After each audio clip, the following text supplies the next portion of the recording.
Hello and welcome to another edition of Goalmouth Scramble. I'm Tom Mortlock, and joining me in the studio to talk about England and all the stuff that went on over the international break and all the domestic issues as well coming up for this weekend's worth of football. Firstly is George Hodgson. Hello. Good afternoon. We've also got Ollie Portlock. Good afternoon. Good day. Ryan Smart, back from last week. Good afternoon. Good afternoon. And another debutant this week. We've got Callum Foster joining us, who's a Wigan fan, who's we've alluded to in previous podcasts, particularly the other week when Preston absolutely spanked them. Yeah. Good afternoon, Tom. Thanks for bringing that up also. Well, good to have you on board, of course. Well, let's start off, chaps, by talking about England in the international break. A rather boring and a game that's not really worth talking about, the Croatia 0-0, to be honest, behind closed doors. But the 3-2 win against Spain, obviously a lot more positive in that one, and couldn't really expect that England would be 3-0 up coming into half-time in that one, could we really, George? No, definitely not. A lot of you can really underestimate just how good we were in that first half and just how good of a performance and result it was. I think what Jamie Carragher said after the game was really spot on. We sort of, after the World Cup, sort of needed this type of performance and result almost just to sort of back up what we did in the summer. There was still a bit in and ahhing whether we'll ever do what we did again. Did we get a lucky run to the semi-final? But this sort of brushes all that to the side. There was some unbelievable individual performances, the goals we scored. And we've sort of set the standard now, and hopefully this can be a springboard for further tournaments going into the future.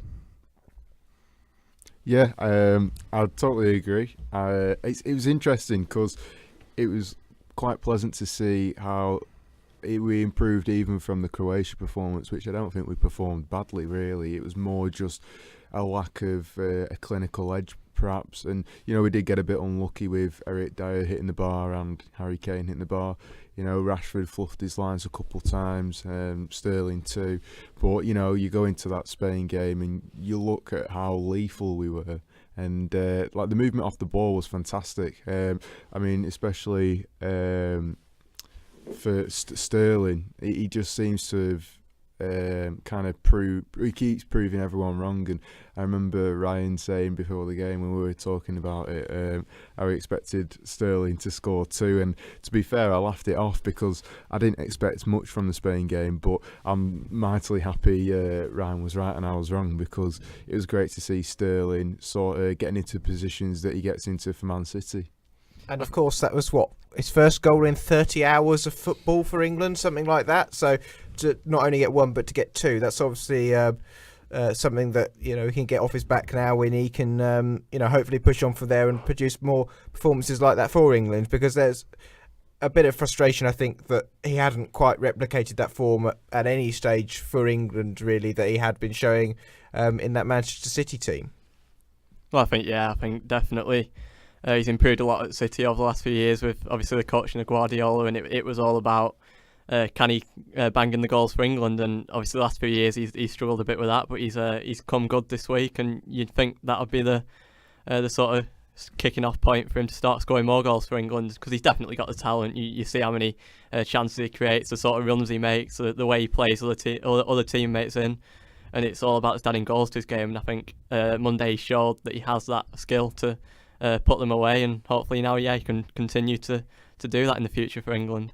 And speaking of goals, Callum, some really nice goals as well from England the other night as well. The first one, of course, involved pretty much the whole team, that dinked ball into midfield from Pickford and then again involved for the second one, and a lovely ball from Barkley for the third, which came cushioned down. Some really nice elements to all three goals that tore Spain apart at times in that first half. Yeah, there's some good goals scored, but when you look at the players that are involved in the goals, for example, Barkley, what a difference he's been for this England team, because from the other seasons, last year he didn't get a run in the Chelsea team when he transferred there, but this year under Sarri he's getting a very good, decent run in the first team, and it's making a difference to his game because he's getting the minutes, and then when he comes into international duty for England, he's performing on the biggest stage. And the likes of Harry Winks involved, of course. As kind of mentioned, Ross Barkley. So maybe some players getting integrated in that team. It wasn't. Other than that, it was a very strong team, of course, that England put out. But getting some of those players integrated and then to have them put in and be part of such a team performance against Spain right off the bat was pleasantly surprising, really, we have to say.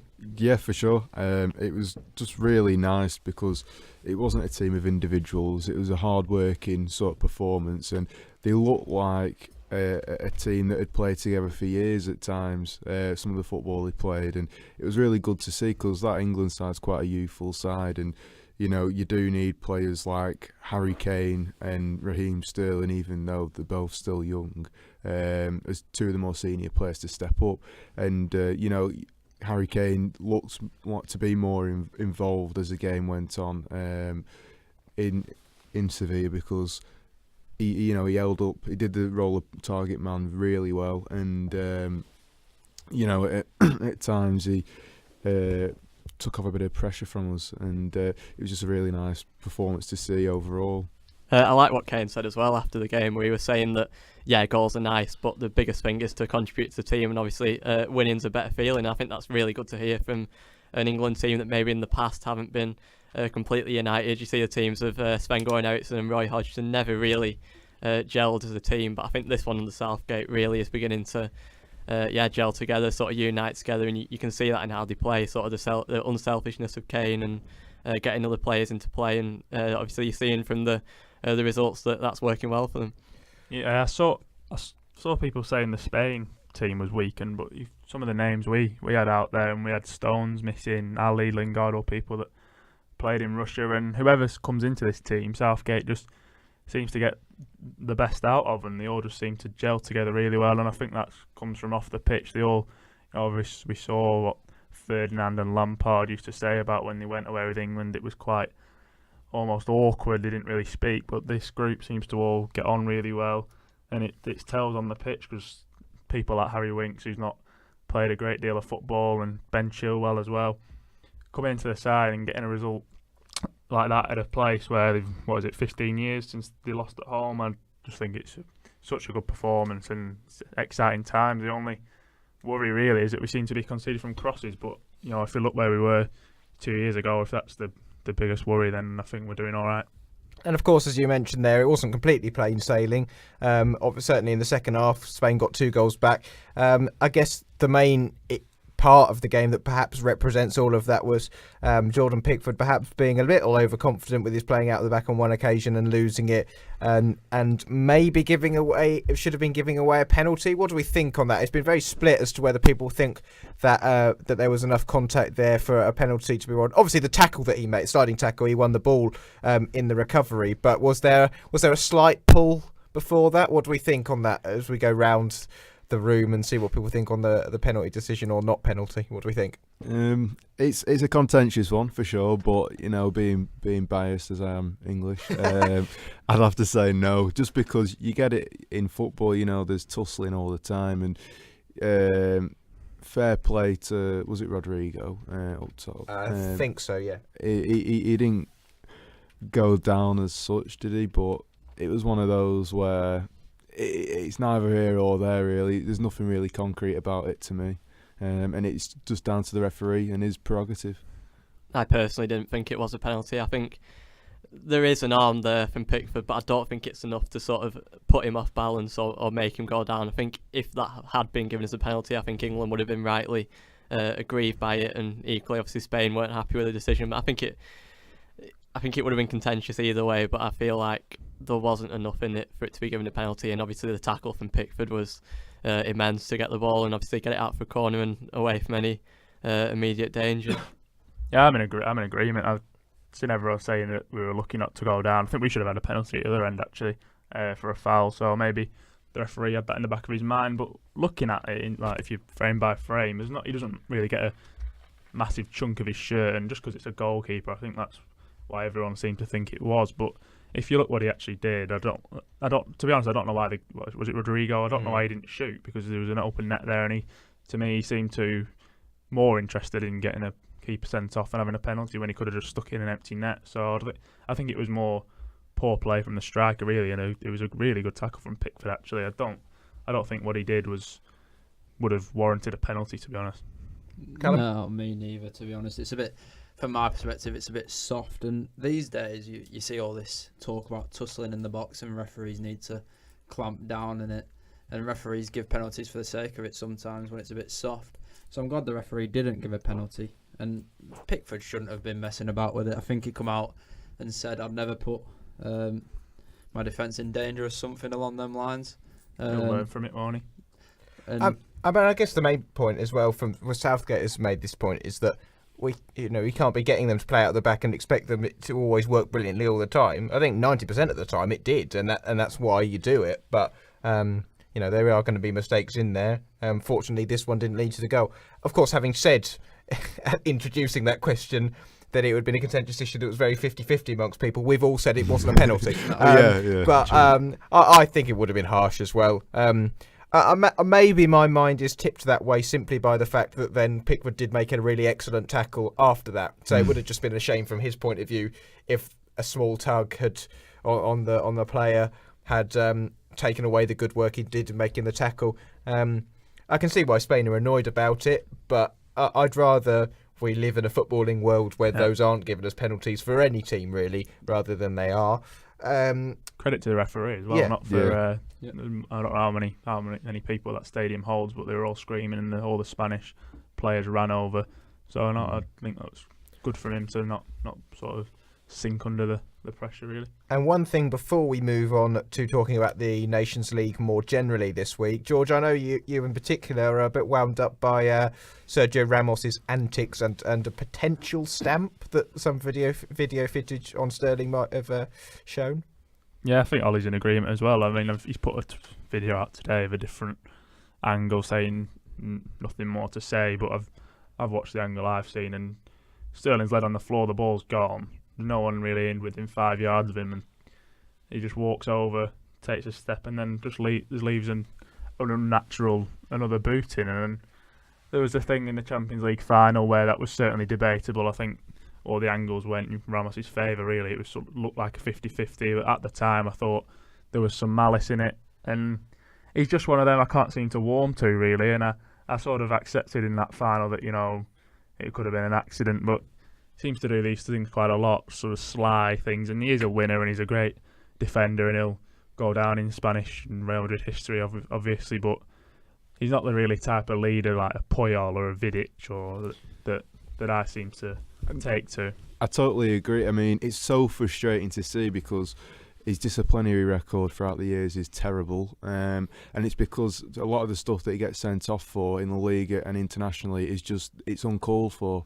And I was in agreement with George that seeing that was just it's not nice to see. And at the time in the Champions League final, I mean, I wasn't too happy with the whole tussle, should we say, but I put that to one side, and he just seems to do these stupid things, and at times he does get caught out by referees and he does get sent off, but it kind of it will personally mar my memories of him because he is a fantastic defender. But like George said, I don't put him in the same category as a Vidic or a Puyol or a Hierro because he has that malice about him. And the other defenders that we've mentioned were all tough tacklers and had a bit of steel about them, but they did it in the right way, and they didn't overstep the mark, whereas Ramos time and time again shown that he has, and it's not nice to see. I agree with Ollie as well actually about his disciplinary record, because you see the amount of yellow cards he gets just for dissent and abusing the referees and stuff, and for a player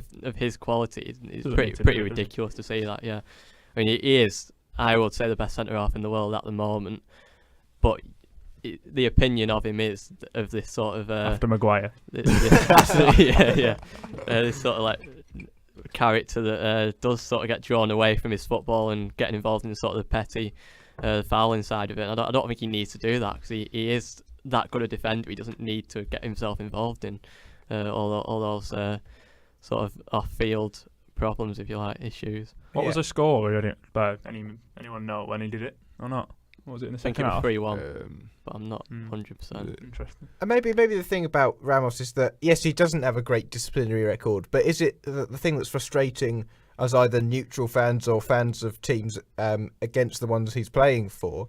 Is it more the fact that, or for all the times that he doesn't get caught in what he's doing? And I mean this sort of like, there was an incident when they were in the Champions League final against Juventus where did Cuadrado get sent off, I think, for something, he did. for what was essentially a horrendous bit of play acting. I think that's what gets me a bit more. I mean, yes, in the heat of battle you can get yellow cards for dissent or bad fouls or whatever, but it's sort of sneakiness of and also I think it wrangles a bit more when it's someone who's meant to be sort of a tough centre half, the position they play, the way they play the game a lot of the time, because he has got the streak, the ability to be tough in him, but then all of a sudden he decides to switch that off and go completely the other way when he thinks it might benefit him and the team, which you can understand him doing, but it makes it a huge frustration as a fan, either against him or neutrally watching the game. I agree. I mean, the play acting, it seems to be a typical trait of Spaniards and South Americans without being derogatory. Apart from you were, but yeah, I was. I know. You know what I mean? I mean, he's not the only one. You That's look at the main point, Colombians. isn't it? When we played Colombia, there was all this sort of. There was an underlying tone of that sort of. There was an aggression, passive aggression, and then you had the play acting. And I don't quite understand where this comes from, like in terms of how it comes about with these countries, because it doesn't benefit them. And to me, I think Ramos has been extraordinarily lucky over the years because there's been a lack of retrospective action against him.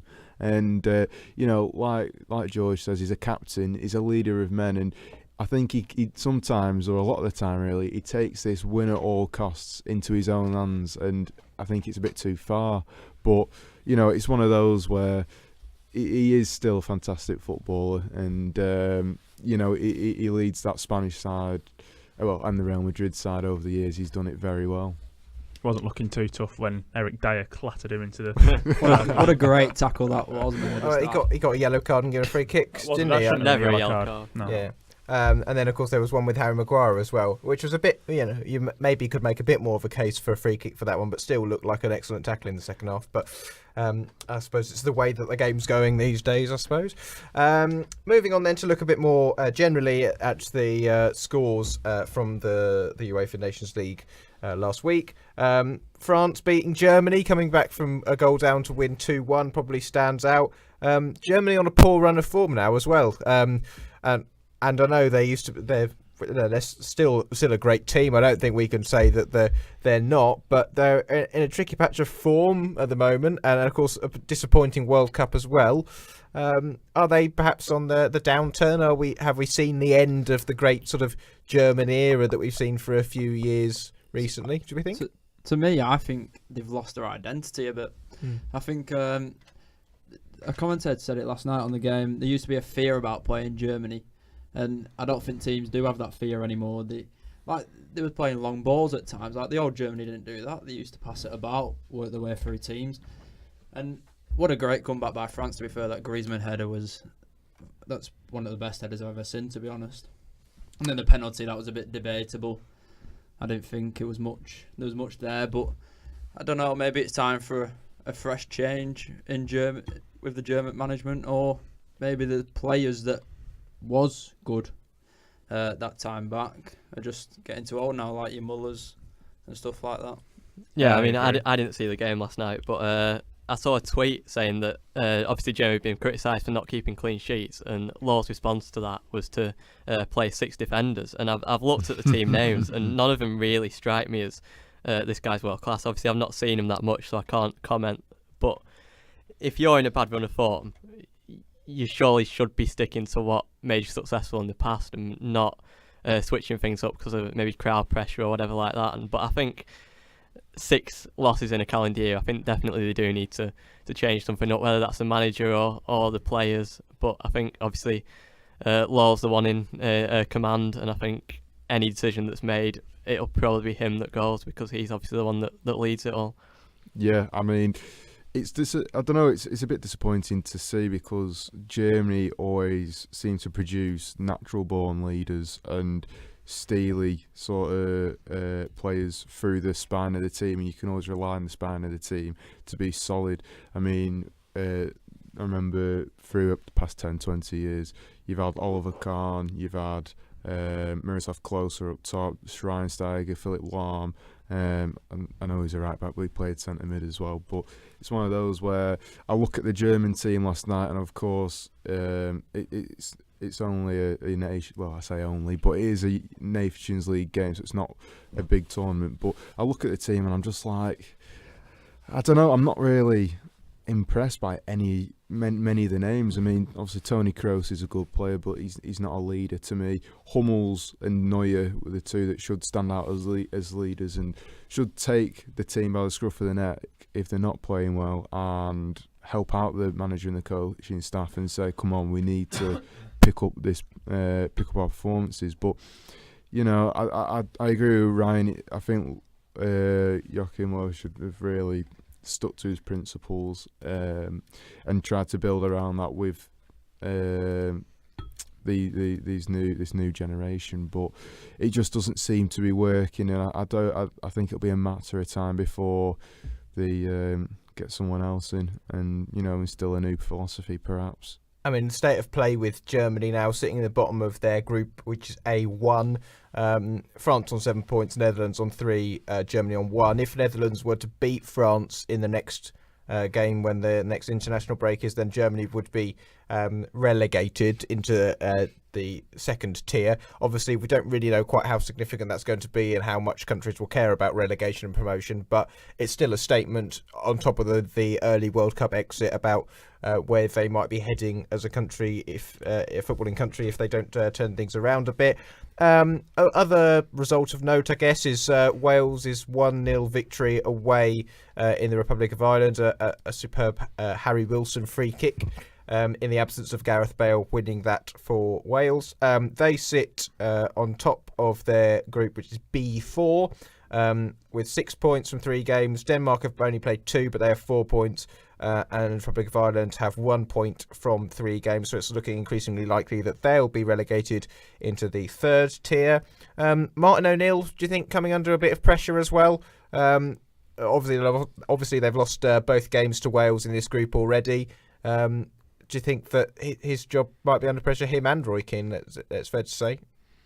Yeah, I think it's one of these. I look at the squad again and the lineup, and I think they're in a bit of a transitional period where there's new players coming and going. Same with Wales, to be fair, but Wales have dealt with that much better.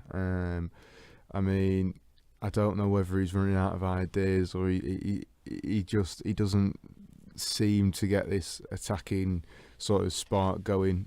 Obviously, Callum Robinson's from Preston has come into the international setup and he's made a decent impression. I think the other night he came on, not against Wales, but he came on and he made an impact. Went in quite a dull and dreary game, but I don't know. I just think at times there's a general lack of quality, to be honest with you. But I do think O'Neill is probably starting to run out of ideas because he's trying this, that and the other, and it's just not coming off. Whereas if you look at their opponents, Wales, I think they dealt really well without Bale and Ramsey and showed that they have got some prospects to come through in the future, like David Brooks and Tyler Roberts, Harry Wilson, which, it does give Welsh fans a lot of optimism, I guess. And yeah, it was good to see, I guess, from their point of view. I think as well with O'Neill, he's never really been an attacking sort of manager, and I think he's always relied on sort of strong physical players that can grind out a result, maybe not have as much possession, and I think he's trying to implement the same thing with Ireland, but as Ollie says, I don't think the quality's there anymore. They have got a lot of talented players in that group, but obviously a lot of them are aging, maybe slightly past the peak, and the players that are coming in maybe aren't quite to that standard, so you could argue, can another manager do anything different? I suppose the the Irish FA will decide that over the coming weeks whether O'Neill's the best man for the job. But it's a difficult period for him. Obviously the results aren't there and he is struggling, but it would be difficult, I think, to see another manager doing that much better than what Martin O'Neill and Roy Keane have done. Okay, before we move on to talk about the England under-21s, I just wanted to give a quick shout-out to Gibraltar for their UEFA Nations League campaign so far. They've got their first competitive win in 22 games away in Armenia, which is an excellent result because I think, if I'm right in saying, Mkhitaryan was involved in that. Yeah, so he was. So that just sort of gives an indication of how impressive a win that was, and then followed that up with a 2-1 win at home to Liechtenstein in their group. So that's a group that contains 4 teams. Macedonia sit top with that for 9 points from 4 games, but Gibraltar are in second on the basis that their head-to-head record with Armenia is better because they're both on 6 points from 4 games, and Liechtenstein are at the bottom of that with 3 points from 4. So well done to Gibraltar, and good signs that they're progressing. And that maybe their ranking will go up slightly next time those rankings are out. Moving on then to the England under-21s, of course, 2-0 victory away at Scotland in their qualification campaign. So I guess, as we've talked about some of the young players breaking through into the senior team, it's excellent to see that there's other young players who are still in the under-21s who are in a position where they look like they're going to be producing for that team and maybe in future pushing for senior squad places as well. And there's a sort of like a conveyor belt coming through. It's not just a one-off crop that we've got coming through into the senior squad. There seems to be a lot of players coming through at the different stages.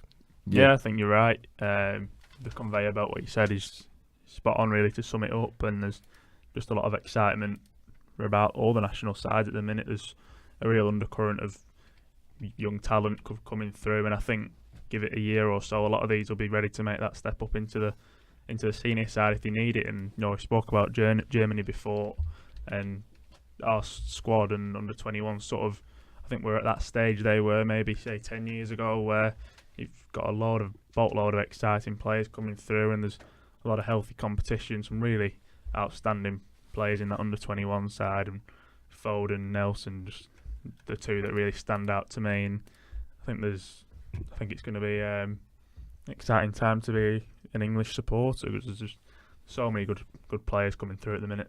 Yeah, agreed. I think in the match against Scotland, they didn't really get out of second gear because they didn't have to, and it just shows the quality that they have. I mean, 2 brilliant goals by Reece Nelson and Kieran Dowell, neither of which are actually playing for the parent clubs much. Obviously Nelson's gone on loan to Hoffenheim, scored twice in 3 appearances. He's admitted that he found it tough, but I think as youngsters it does them good, to get to a different country, like Jason was saying last week, and it's really nice to see success amongst the youth sides throughout the last 2-3 years, and you can only hope that that'll progress to the national side, the senior side, and it does fill me with optimism, to be honest with you, and it's great to see. And that result, of course, against Scotland's under-21s concludes the European under-21 Championships qualification campaign for England, and they top the group with 26 points from 10 games, winning 8 of those and drawing 2 of them. So they've managed to go unbeaten. That's quite impressive, considering that Netherlands are also in that group, who you also associate with having a good young side as well. So they managed to remain unbeaten. So that's impressive. So looking forward to seeing them in the tournament action when they get there for the proper one. Of course, prior to that 2-0 win against Scotland, they beat Andorra 7-0 last week as well. So good confidence-boosting wins for both of those. Moving away from international football and back into domestic stuff as we get towards the weekend and don't have to deal with an international break anymore, which for most football fans is quite a relief. But we've had quite a nice one, actually, with the England win the other night. But we'll start off by talking about the new Aston Villa manager. We've talked a bit about Villa and the ongoing scenarios in the last few weeks, whether it would be Thierry Henry, who's now ended up at Monaco, But the jobs ended up going to Dean Smith. We mentioned a bit last week, I think. He's a boyhood Aston Villa fan, and of course he leaves Brentford in a very good position, and will look to try and instill a similar style of football when he gets to Aston Villa. I don't think anyone can blame him for going. It's probably the chance he couldn't turn down in the end, with it being the club he supports and such a big club. It's a very different proposition to Brentford. The expectation levels will be higher, and I do think he was on to a really good thing with Brentford. I think if he'd have stayed there, he could have definitely guided them into the playoffs, where they already were.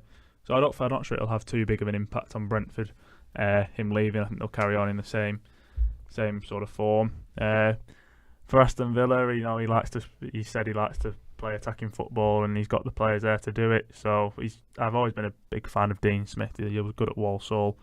I remember they caused Preston quite a few problems when we played them in League One, and then he's always give Preston a good game with Brentford, and whenever I watch them on telly, they play good stuff. So I think that's what Villa needed, a bit of injection of some entertainment in the football, and they've got the players there that Smith can use and hopefully get them. Well, not hopefully, because I don't really want Villa to go up, but no, they'll be hoping From their perspective, they'll be hoping he can guide them to where they need to be and want to be. I think the appointment of John Terry as the assistant manager is an interesting one as well, because obviously he was there last year, captained the team really well. Obviously that presence in the dressing room and the leadership, and obviously he's there to learn from Dean Smith as well. But obviously Dean Smith, as George said, done really well at Brentford, did a good job at Walsall as well, and I feel like he'll walk straight in there, make a difference straight away, and I think the results will pick up for Villa, because obviously under Steve Bruce, they're not actually that far off the playoffs, although down in the 15th place, but I think Dean Smith will make a big difference, and with the support he's got from the backroom staff, he should do very well.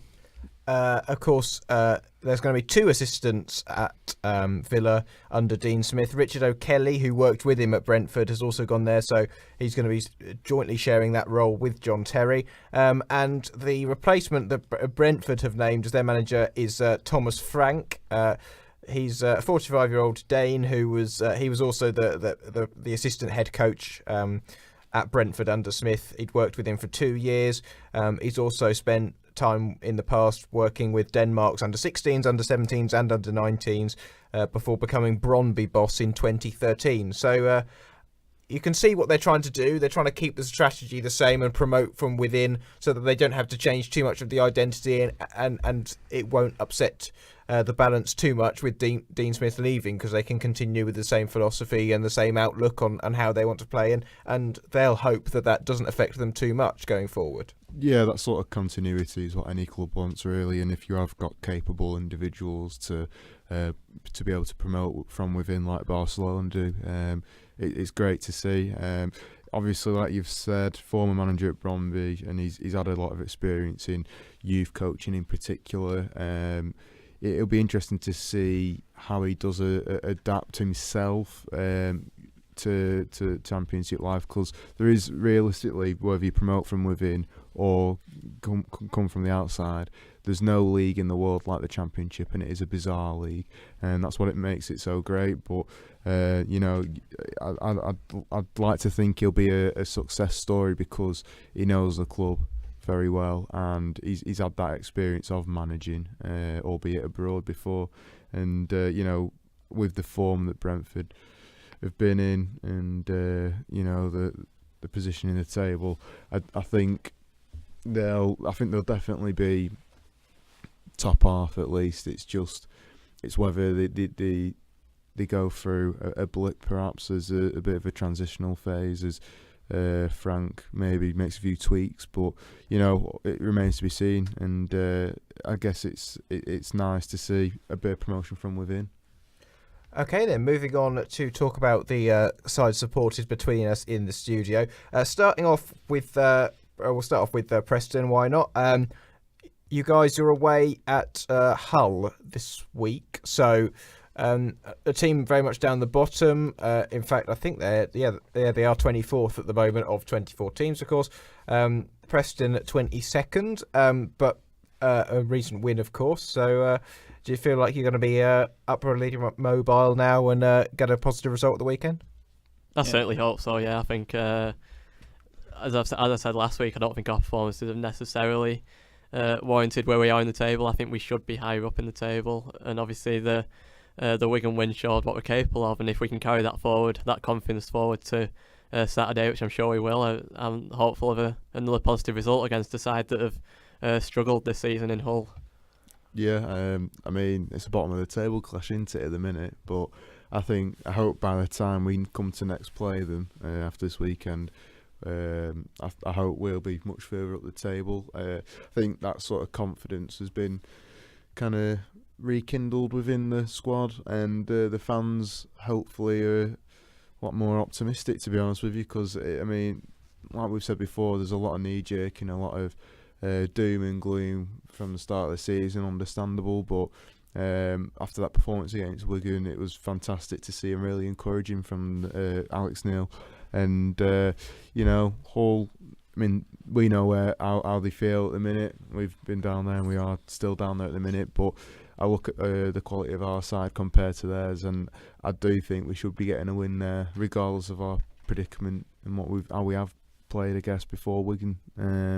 But yeah, I'm excited to see how we set up and who he starts, because Barkhuizen and Nemecha in particular impressed against Hull, and I'd expect against Wigan, and I'd expect them to stay in the side.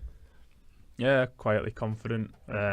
No away game in the Championship is easy, but I don't think Hull away is one of the hardest either. I think whilst we've been down there, everyone's been still quite quietly optimistic, where I think Hull fans are genuinely quite worried about what this season could hold. There's a lot of negativity and people losing interest that never seems to be many fans on. So if we can go there and get the first goal, I think they'll sort of get on, well, not even get on top of them, it'll go flat. And hopefully we can use that to our advantage. I think we're taking about 1,000 down there, so hopefully it'll be a good day for us. It's a perfect opportunity to carry on from the Wigan performance and win and kick on now with a couple of home games Wednesday, Saturday against Brentford and Rotherham. Score predictions from you three? 2-0. I'm going to go Preston. to 2-1 Preston. 2-0 Preston as well. All going with wins. Callum, let me come to you then and talk about Wigan then. I promise I won't talk any more about the fact that the Preston not beat you 4-0 in the last time out. But other than that, generally a pretty comfortable start back in the Championship, sitting 12th at the moment. You've got West Brom at home at the weekend. Potentially a tricky game. West Brom, of course, sitting second at the moment. How do you see it going? It's a very tricky game. We're slap bang in the middle of the table, sitting in 12th and coming off the back of that 4-0 defeat, which we've all mentioned. We've all mentioned very heavily. I don't know. I think the international break's come at a right time for us, really. The players started to look like comfortable with where they were sitting in the league and taking it for granted almost. And I think that 4-0 was a reality check. And getting into the international break, we all know what Paul Cook's like. He'll get into the players. He'll rile them up again to face West Brom. But there's no taking away that West Brom are a very good team. But I think they are likely to concede in goals, as we've seen this season. And if we can get one, who knows? But I don't know. It's one of them. We've got a good home form, which could stand us in good stead. But I do ultimately think we could lose this one. Score prediction? I'd like to say we'd win 1-0, but probably West Brom 3-1, to be honest, if I'm being... 3-1 West Brom, fair enough. I'll just briefly talk about Ipswich then. Still 23rd, but last time out got the first win of the season, of course, away at Swansea, so that's a very good win for us. We are at home to QPR this weekend, who they currently sit 18th. Now, of course, you don't want to suddenly get all ahead of yourself just because you won one game in a good performance, but that's the sort of game that, A, if you want to get out of it, you really need to be winning and get up the table. And B, if we do play again like we did against Swansea for large spells, then I think we probably should beat QPR. I don't rate them too highly. They started the season obviously terribly, and then got a number of players. And Naki Wells is there, and Thomas Hemed, I think both in on loan as well. So that's made a difference for them, and they've sort of picked up form. But I still think that, particularly when you're at home, that they're the sort of side that are there for the taking if you go out and actually try and attack them and try and get at them from the start. And hopefully that confidence and positivity we'll have from our first win has carried over the international break, and it's something that we'll be able to take into this game, and that will see us through to getting a result. Ipswich never do anything easily, so I'm not going to go for a big prediction or anything like that, but I'd like to think that we managed to edge this out 2-1, and then we've really got some upward momentum, depending of course on how Preston, Hull, Reading, Millwall, even Rotherham do, because that obviously affects where the position will be in the table, even if you do get the victory, like as it did last week, really. But yeah, let's hope so for all our team's sake that we get some victories on the board this week.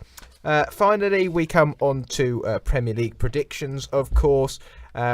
So, of course, there aren't any scores to round up for you because there weren't any games last week because it's an international break. So we'll go straight into these, and we'll start off with the big game on Saturday lunchtime. It's Chelsea-Man United to kick things off.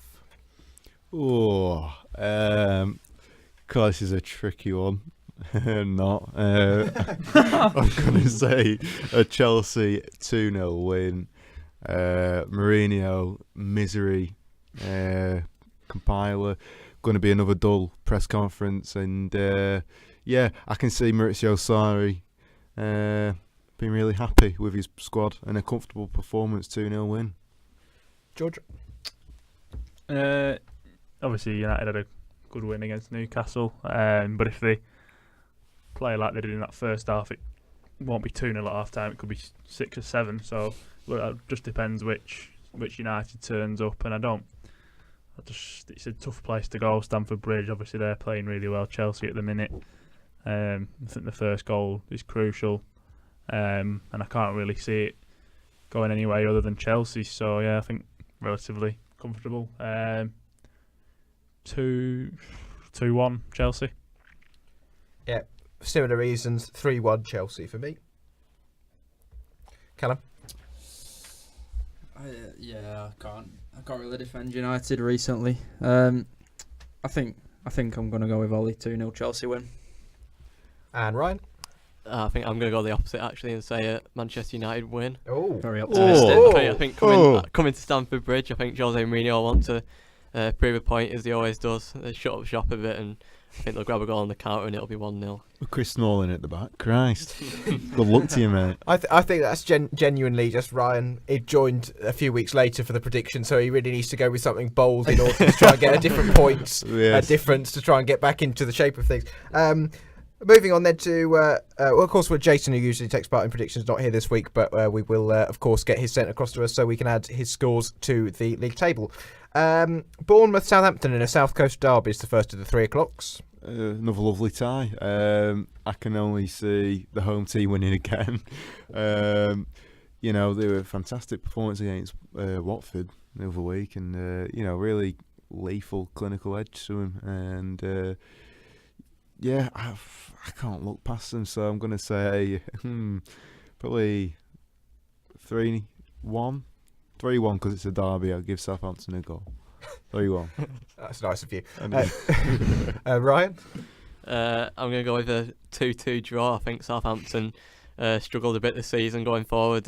Not really a lot of attacking prowess, but they always up the game for these sort of derbies, and I think they'll notch a couple of goals, and so will Bournemouth, who have been really impressive this season. Callum? I really don't like Southampton's manager, to be honest, so I'm going to... I just don't like his playing style, and I'm going to go for a Bournemouth 3-0 win. Okay. I don't think Southampton travel too well, but I can see them taking something away. I think the break will have helped them. Like you say, it's a derby. I think they'll go there looking to get the season back on track. I think I'll go for 1-1. And I'm going to go 2-1 Bournemouth, I think. Cardiff Fulham is the next one. Some exciting fixtures, isn't there? It's a championship tie from last year, isn't it? Yeah. I don't know. I mean, Cardiff, they huff and puff, but they don't get anywhere. Is this the first game that we'll actually see Fulham's style that they've been praised for? Is that going to pay dividends for them for the first time? Because obviously Cardiff aren't up to the quality of some of the teams that they've tried to play against and lost heavily to recently. I'd like to think so, yes. I mean, Cardiff, again, just going to be that terrible physical team to play against. And it's one of those. You've got to admire Warnock. He sticks to his principles, doesn't he, regardless of the league. But I can't see past Fulham.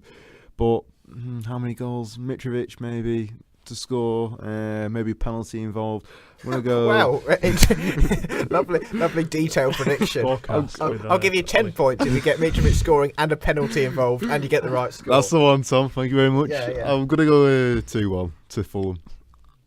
I don't think it'll be a great game. I think Cardiff have improved in recent weeks, even though they've lost the last 6 games. Are you sure? I thought they were good against Burnley, to be honest. I thought they should have got something from that game.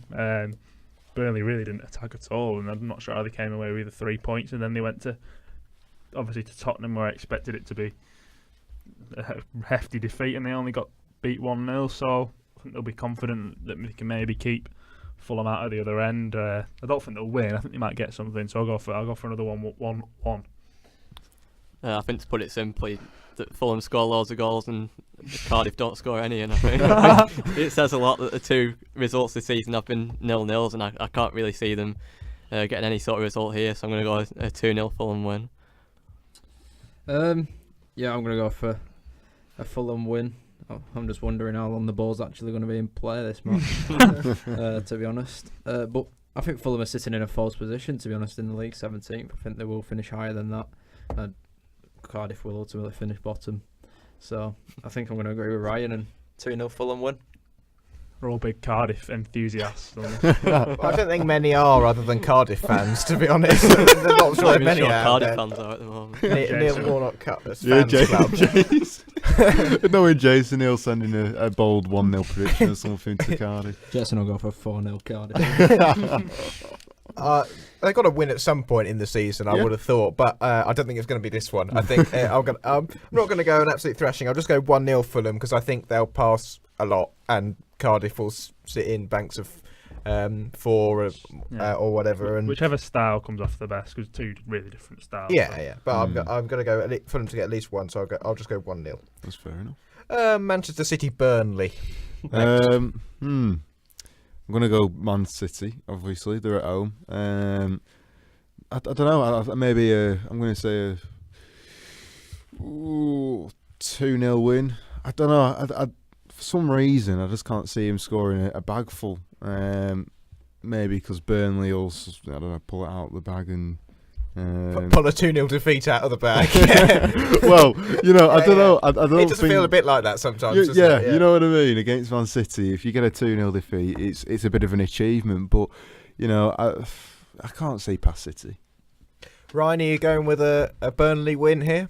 No, I'm not. Right. I think it's a case of a City win, but to what score? I think they put a free pass on last year. It was 3-0, so I'm going to go with a repeat of that 3-0. I think they'll be still wound up about not beating Liverpool. I think they're going to come out really wanting to impose themselves and put a few past Burnley. So I think Burnley might nick one from a corner or something like that. 3-1 Man City. 3-1 Man City. Yeah, I think City strong favourites, but Burnley seems to be a bit unpredictable. You don't know if they're going to score, if they're not. That's the one. Cheers, Jeff. Cheers, Jeff. Yeah. Genius insight. I'm torn between that, really. You are? I just can't say if they. I'm going to say they'll get one. him off. I'm going to say a 4-1 Manchester City win. You sound very torn. Fair play, Foz. Get back to rugby. Right. I will go with. I'll agree with Ryan. I think 3-0 Man City. Next up, Newcastle against Brighton. What do we think? I think Newcastle. I predict Newcastle to come out on top for this one, because I think they could take a lot of encouragement from the Manchester United defeat. Yes, they fell apart, but to get 2 quick-fire goals within the first, 12 minutes, it was really quite encouraging for Rafa Benitez. It still highlights the defensive woes, but they're starting to score goals. And I know United haven't been the best in recent weeks, but they're at home. Now that can either be really good for Newcastle or really bad. With the home fans sometimes getting on the back, but if they turn out to support their team, I do believe they'll get a result against Brighton, who have leaked goals themselves. Okay. What score? Yeah. Oh, sugar, yeah. Yeah, that's what we're doing at the moment. Oh, yeah. I'm going to go 1-0 Newcastle. Lovely. I agree with that. I don't think Brighton travel too well. I think Newcastle are improving. I'm not sure what happened before the United game, but I think they will start to improve now and pick up some wins. So I'll go for a just edging it 1-0. Yeah, I think I'll go with the same, actually. I think they'll take a lot of confidence from that United game, and obviously they lost it late on, but they've been struggling for goals all year, and to get 2 at Old Trafford, I think, is very encouraging for them. So yeah, I'll go a 1-0 win over a Brighton side that, as George said, don't travel too well, but obviously a lot better at home than they are away. Yep, Newcastle back at home. I'm actually really confident for Newcastle, and I think I'm going to go with a 2-0 win. To be different and to try and get some points where you guys might lose some if that's not the score, I don't think I can quite go for a Brighton win, but I will go with a 1-1 draw. Fair enough. That is entirely based not on anything I think about the game, but simply because you've all gone for a Newcastle win, so there's an opportunity to gain some points. Tactics. West Ham Spurs is the next one. Well, it's a derby, isn't it, again? Well, all of the London games are, but yeah. Yeah, exactly. Yeah. But I don't know. It's a funny fixture. I do think some of Tottenham's key men will be fairly maybe tired still from the international sort of break. They're at West Ham, which again can be quite a cauldron of abuse. But it can also be quite good. I'm going to go for a 1-1 draw, actually, here. Yeah. Yeah, I don't think Tottenham have had too much joy out of this fixture in recent years, if I remember rightly. I think they got beat there. Did they get beat there last year? Something like that, yeah. And I remember West Ham winning at White Lane as well. So they usually get psyched up for this one, West Ham, and so I think it'll be quite close. Yeah, I think people might be a bit tired for Tottenham, so I don't think they'll get beat. So I think what did you say? 1-1. Yeah, that's one. I'll go for 2-2. Ooh. Yeah, I think West Ham at home has been sort of a topic for the last few years, but I think slowly but surely they're beginning to improve, and the atmosphere is improving in the ground as well, and sort of the results are going their way now as well. I'm just looking here that Spurs won 3-2 last year, so yeah, I agree. It's going to be a close game. I'm going to go with Spurs to win 2-1, but West Ham will put up a strong fight. Yeah, West Ham have picked up recently, but Tottenham really. I'm going to go for a 2-1 Tottenham win as well. Same for me, 2-1 Spurs. I've gone with Wolves versus Watford. Interesting tie. Wolves are on a great run of form, and they're really quite a assured team. They know every player in that team knows their job, and they get goals from all over. I think Watford obviously had a great start. They've had a couple of dicey results, shall we say, especially at home. I can't get my head around how they managed to lose so resoundingly to Bournemouth. I guess the sending off had a part to play, but here Wolves being at home, I can't see past maybe a 2-1 win for Wolves, I'm going to say. Yeah, Watford have not had the best couple of weeks. They had a terrible result at home to Bournemouth last time out, which I think should provoke a response. So I think they'll be better when they go to Wolves. But ultimately, Wolves are flying at the minute. They don't concede many goals. If you look at the games, it's obviously usually a 0 to the other team. So Watford are going to have to do well to score a goal, let alone take something from it. That said, I do think Watford are when they turn up, are a really good team, and they're more than capable of going there and getting something and causing Wolves trouble. But I'm going to side with Wolves. I think they're a strong side at home, especially. So I'll go for 2-1 to Wolves. Yeah, I really like what Nuno Santos done at Wolves this season. I think they're calling it the Portuguese Revolution. He's been impressive at home, and obviously the point at Old Trafford was a really good result as well. But Watford have been, apart from the 4-0 loss to Bournemouth, they've been a really decent side this year, and I think they'll be strong in defence. They're sort of compact in the middle, and they've got Deeney and Gray who always have goals in them. So I'm going to go with another 2-2. I fancy Watford here, if I'm honest. I think How come? I like them. I like them this season. Fair enough. Good attacking team this year. I think the international break has come at a good time for them. Maybe it gives them a chance to regroup, get going again. And Wolves, they're a great side at home, and it'll be a close one. But I'm going to edge it with a Watford 1-0. Okay. Watford to win that. I'm always going to go with Wolves at home. I think they seem to have turned Molineux into a place where a lot of people are there now, and that wasn't always the case obviously in the Championship. It's amazing how sort of a lot of investment and suddenly a massive promotion season brings loads of fans supporting you. But in all seriousness, it's even since turning into the Premier League, they've turned that into a pretty impressive place and intimidating place for other teams to come to as well. And I don't think that'll be any different for Watford. So I'm going to say 2-0 Wolves, I think. Huddersfield Liverpool is the 5:30 kick-off on Saturday. Is this a case of how many? I think so. I'm going for not quite a cricket score, to be honest with you, but I'm just going to go 3-0. A bit of a flawless performance from the Reds, and I can't see Huddersfield making any impression on the game. I never have, never will in this sort of fixture. Liverpool to win it resoundingly. Yeah, it's all looking a bit doom and gloom for David Wagner, isn't it, at the minute? They've not won this season. I don't think it's going to come here. They've got a few not nice games. They've got a few games where they'll take some hope into coming up. So I think it's just damage limitation as far as they're concerned for this game. I think last season they were good at home. The fans really helped them, almost a 12th man, which they seem to have lost this season. I'm not sure if they've won. Well, they've not won a game, but they only took 1 point at home. A couple of bad defeats. Palace, the one that sticks out. I think Liverpool are going to go there for cruise to 3 points. It'll be a good day for them and the fans. 4-0. I agree. Torn Fozzie. Easy one. I can't see Huddersfield getting anything from it either. We talk about Cardiff not scoring any goals. Huddersfield have scored 4, the same as Cardiff. So I can't really see him scoring today either. And Saturday, and I'm going to go 4-0 Liverpool as well. Yeah, I think it's Huddersfield's seasons to go down this year.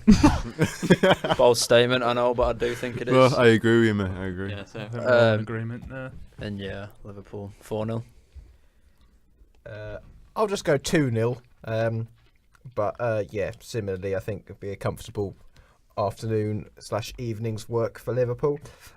Sunday's game, there's only one this week, but it's Everton versus Crystal Palace.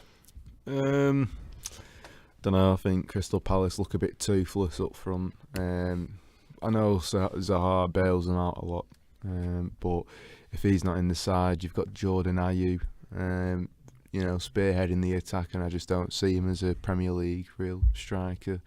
I didn't see him as a Premier League striker at Swansea. So I'm going for an Everton 3-1 win. I think Bernard will put in another impressive performance. Sigurdsson, you look at the creativity and attacking flair that Everton have nowadays, and it's really good to see.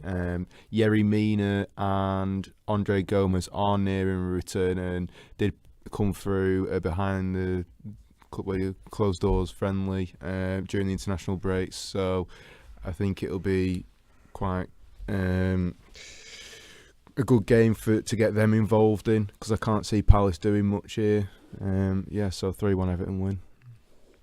I think there'll be a few goals. I think Everton will take a lot of confidence from a good result at Leicester last time out. I always fancy Everton at home, as I said a few weeks ago. So I think they'll win this one. But I think Palace will take them, will run them all the way to the wire. But 3-2 I'm going to go for. I can see quite a few goals. Yeah, I agree with that. I think Palace, on paper, they've got one of the weakest squads in the league, but they do seem to grind out results and produce some entertaining encounters. I think with Everton, again, they're very good going forward, very entertaining. I read an article early this week saying that Gylfi Sigurdsson's the most informed player in the league at the moment. And yeah, I can see there being quite a few goals, so I'm going to go Everton 2, Crystal Palace 1. I don't think Palace will get a goal, to be honest. I think it'll just be an Everton 2-0 win.